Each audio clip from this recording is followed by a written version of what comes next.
and showing the country that there are people that support our president and our country and our democracy around the world. So it's just something we came up with, mainly her.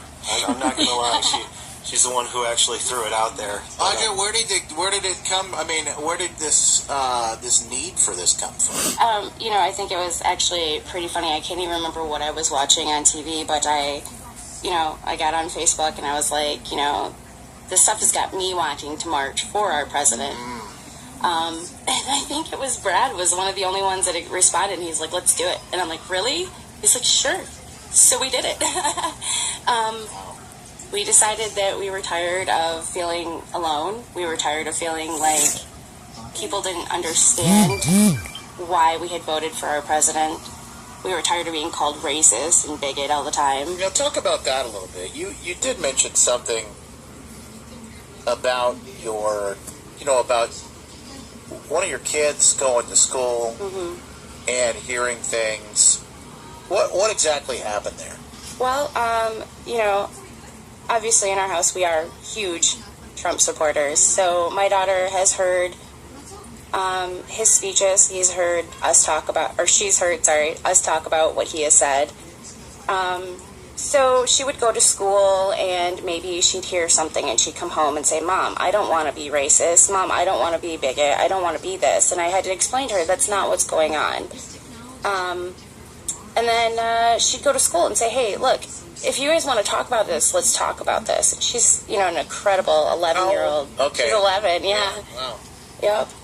And she said, let's talk about this. And it almost got to the point where it was violent towards her. She was being told, some of her friends were being told, hey, we don't want to be friends with you.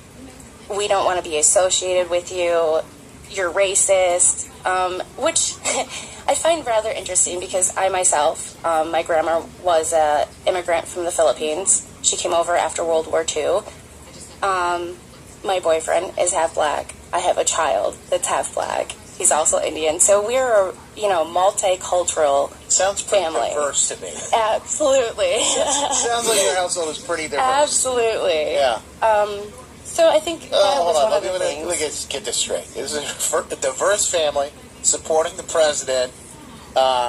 What's wrong with you? You must be insane. Right. Yeah, and it's sad because I hear that all the time. Yeah. All the time.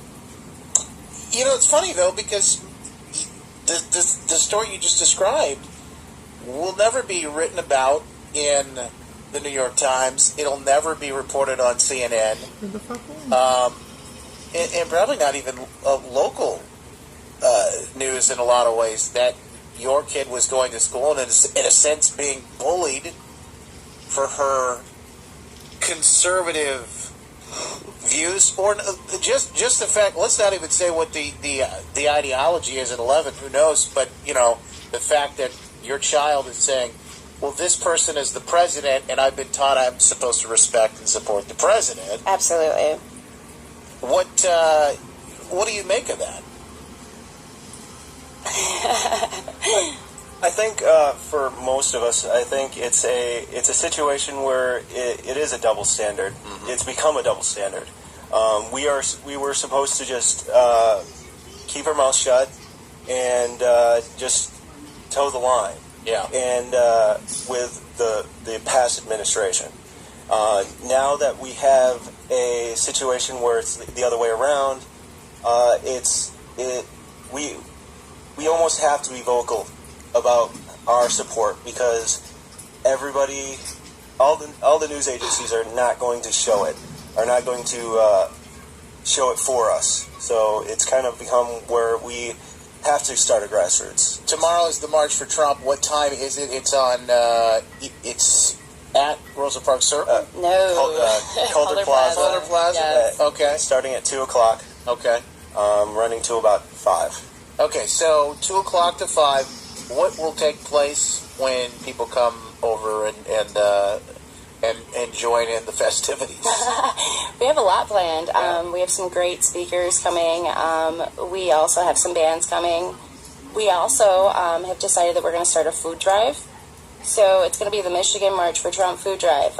We decided since we're going to have a ton of supporters out there, we're going to do something for the community as well. Let me ask you about that, because I noticed something on your Facebook group where you have this listed out there, and it looked like as you were trying to find a place to donate the food to, you wanted to do something good for the community as well.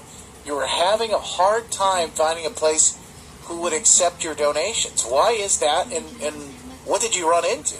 To be fair, we did call, I think it ended up being like 15 or 16 different places. Mm-hmm. We did have one place hang up on us. Other than that, it was leaving messages.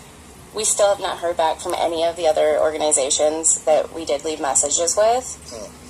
We did find one that was willing to take our donations. Wow. Which I find pretty disturbing, but I mean, to be fair, they didn't say no, but they also didn't call back, and one did hang up on us. They just didn't want their name associated with it, or what? I'm not sure. Yeah, it's interesting that you mentioned that. There's a story today at the Drudge Report, drudgereport.com, where it's out of Pennsylvania. Scranton YMCA has had to ban the 24-hour news channels at its workout facilities, in the gym, basically, they're saying, because people are getting into fights.